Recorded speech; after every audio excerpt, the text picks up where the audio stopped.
Somewhere beyond the recesses of time and space, two podcasters are set adrift in a machine, picking up transmissions of movies that are forgotten but not gone.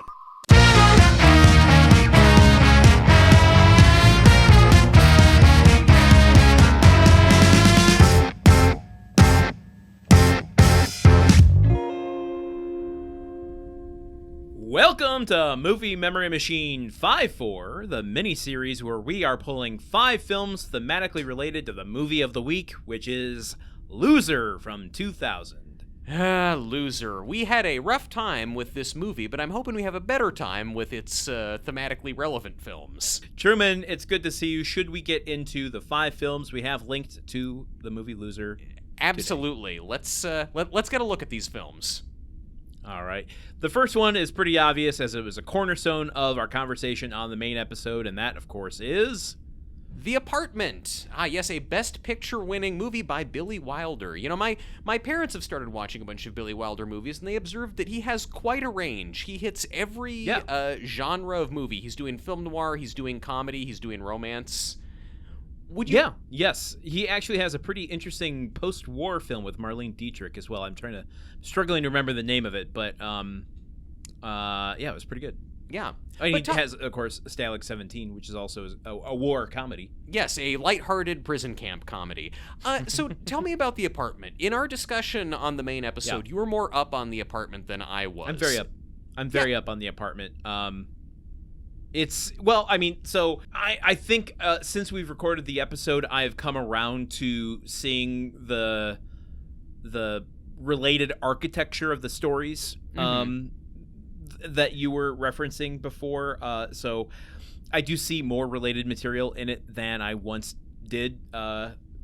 However, you know, Shirley MacLaine is just so fucking good in this movie. She lights up the screen. And I just have such a soft spot for Jack Lemmon. And the fact that they're putting Fred McMurray in the villain role as like he's always been kind of a like stick up his ass actor to me.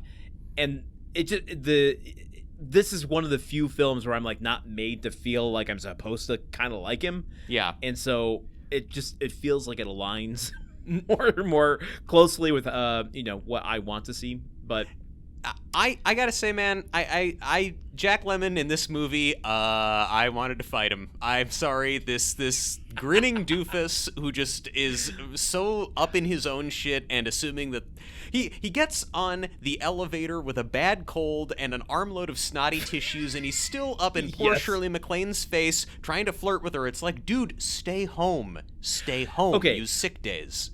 Fair. Now, I am differentiating between the actor and the character. Yes, I have problems with the character.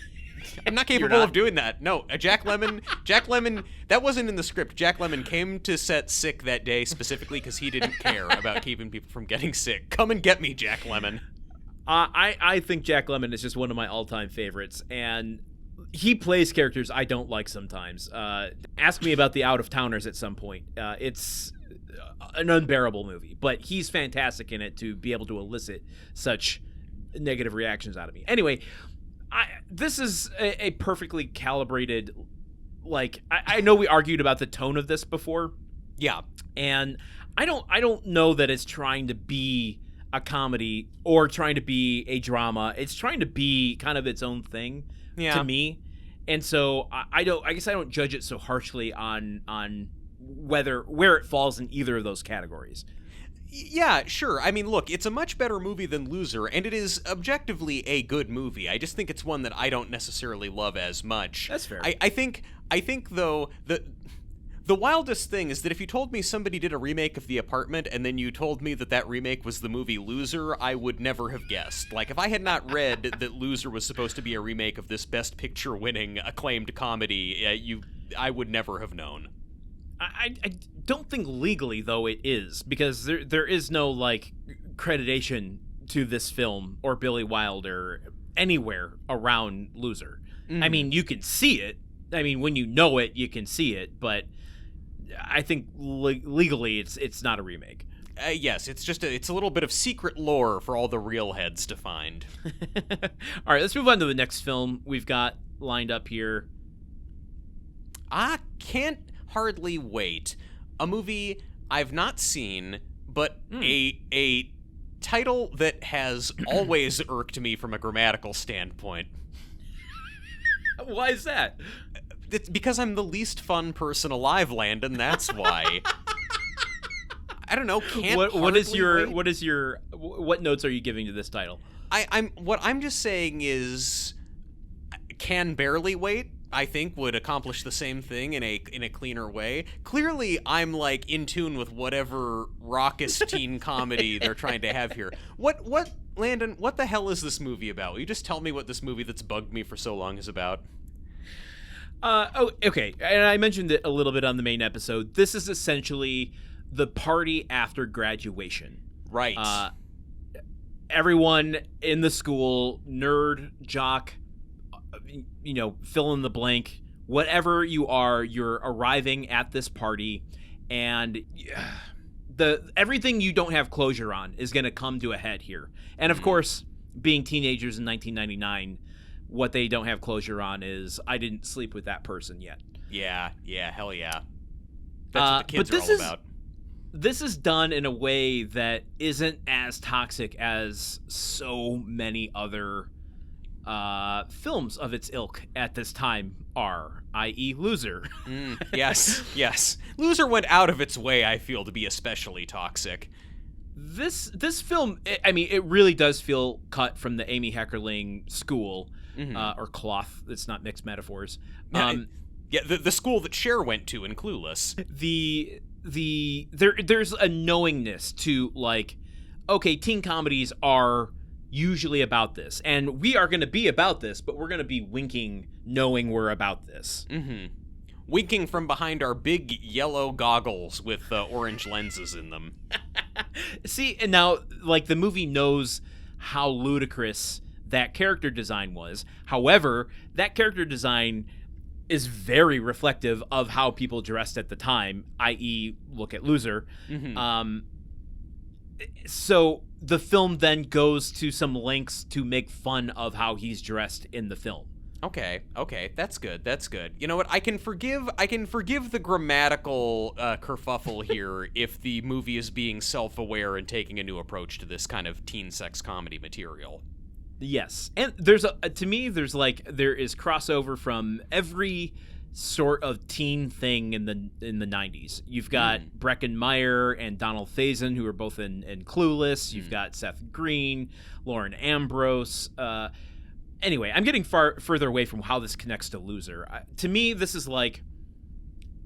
was a certain direction. I don't want to quite say sliding doors moment where like teen movies graduated into Loser in one direction, and then through the other door they graduated into whatever would have come from Can't Hardly Wait. But was there a party after the teen movies graduated? Did they all go there to try and find closure from having sex with each other? I'll never tell. This will on to the next film, because it's thematically in the same conversation, and I don't want to just repeat ourselves. So Can't Hardly Wait is basically 1998. Oh, Fast Times at Ridgemont High, Amy Heckerling's first film from 1982, which is a damn delight that I watched for this episode of the podcast, and truly the best thing Loser brought into my life was introducing me to this movie. Was it the first time you'd seen it? It was the first time I'd seen it. I had known that it was an important movie to watch, but I had also it was a movie that my parents talked about a lot growing up, but they were also kind of like, yeah, we're not going to watch that one together. You can watch that movie alone, because, and as I found out, a lot of sex and nudity in it. Did they start tracking how worn out the pause button was on the VCR at that point in time? Yeah, but this is the thing. I didn't watch it until we recorded the Loser episode. So, okay. So it's just the space bar on my computer getting very worn out. And you know what? Why are we even going down this road? I thought this was a beautiful film that tackled so many of the kind of like real shit issues that Loser tries and fails to deal with in a really mature way, and in a way that both shows that for how dumb and horny all of these absolute idiot kids are, they also like they really have love for each other and for the people in their lives. Yeah. They have real insecurities and fears, and that all of their weirdness is trying to manage those things in different ways. Yeah. So, I mean, that does seem like a natural step into Loser and Amy Heckerling's career, just kind of a misstep at some point. Mm-hmm. you know, that something made her stumble, and I'm not putting that on her shoulders. To go from handling it in this film to Loser. But yeah, I like the kind of balance. What doesn't work in Loser, of the comedic and dramatic balance, works really well in Fast Times at Ridgemont High. It is undoubtedly a classic. You know, I wouldn't even say a cult classic. I think it's just a classic of 1980s film. Yeah, absolutely. I wouldn't even classify it as a teen film. It just is a classic 1980s film. Yeah. That is really, really funny and also really, really heartfelt. So if you want to see what Loser could have been, like you can trace lines to a film that doesn't exist from Fast Times at Ridgemont High. Yeah, and if you want to feel really bad about yourself and your accomplishments, you can learn the fact that Amy Heckerling was 27 years old when she made this almost perfect film. Oh, goodness. Well, let's move on to another film that's going to make every screenwriter feel bad. Okay. The Graduate. You know what? I'm gonna embarrass myself. I'm gonna show my whole ass right here. Uh-oh. I no. haven't seen The Graduate. Oh, that's right. Okay. That's right. I host a movie podcast, and I haven't seen like one of the main movies that's ever been made. I'm going to spare you something. I have not met a screenwriter who has watched The Graduate and not said, well, fuck, I wish I made that movie. So I'm protecting myself, is what you're saying. Yes. And I want to be very specific. Not I want to make my The Graduate. It's I wish I had made The Graduate. Yeah. Well, tell me about The Graduate. Why do you wish that you'd made The Graduate? Well, I mean, it tackles. It's one of those things. Again, it straddles that line really well between comedy and maturity and like the real shit that people are going through at a time in their life. This for Dustin Hoffman, it happens to be at a time in his life when he's just getting out of school and looking for careers and internships and how do I get into a place and do I want that, and it is of its time, 1967, but I think there's a lot of connective tissue to that approach to Loser that doesn't work as well. Yeah. Let me ask you a question that I should have asked in the episode. What does Paul ultimately want to be? What does he want to do? He wants to be a nice guy who has a girlfriend. The unifying desire of all bland white men. Yeah, he wants to be an egg owner. If only. So I think there's some thematic material there. This is the film that does that way better because it actually gives his protagonist something to push back against to a degree, explore. Yeah. And it just balances that the comedy beats really, really well. You know what? Based off your recommendation and only your recommendation, I'm going to make an effort to see The Graduate now. It's going to ruin your screenwriting career. Well, I did that for myself already. All right. Should we move on to the last film? Let's go to the last film. I'm so sorry, Truman. What do you mean? Why are you sorry? I'm so sorry. Wait, what are you sorry about? Well, this one time at band camp. Okay, you're not actually gonna goddamn fucking American Pie. Okay, listen, as discussed on the episode, as a former veteran of multiple marching bands, I cannot condone this film, which I have not seen out of pure spite. I can guess why this is up here, but let's talk about it. All right. No, you talk me through it this time. Well, okay. It's got Mina Suvari. It's got Jason Biggs. It's the whole reason that they put these two people who are maybe not the right people for the roles in Loser was because they wanted to recapture the magic of this movie. Yeah, to a degree. I mean, they're very different movies, but they are... it's weird. And I want to be very clear. Like, the 5 films we chose here today are just thematically linked. I'm not recommending these necessarily. Just like, let's further the discussion of thematic material here. Yeah.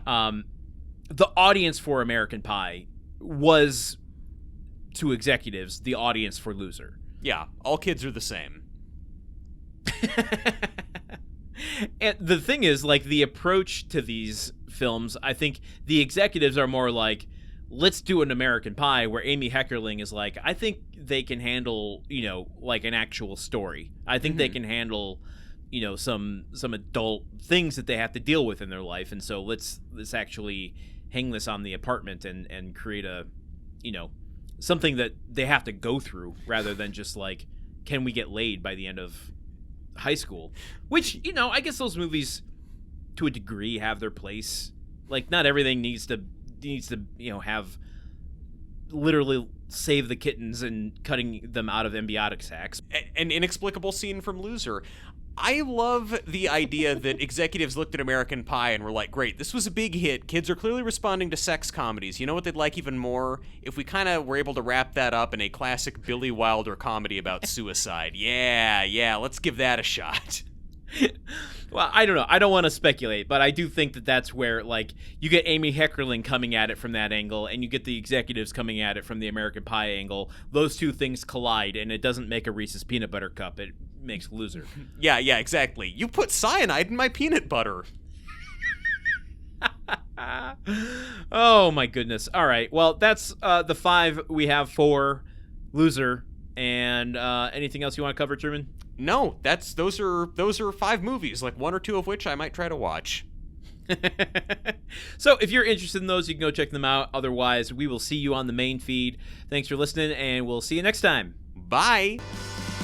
Movie Memory Machine is part of the Gruntwork Podcast Network. Join our Patreon at patreon.com/gruntworkpod to keep the machine running. Theme song by Porky's Groove Machine. Rate us on Apple Podcasts or wherever you listen. For more information on today's show, visit MovieMemoryMachine.com.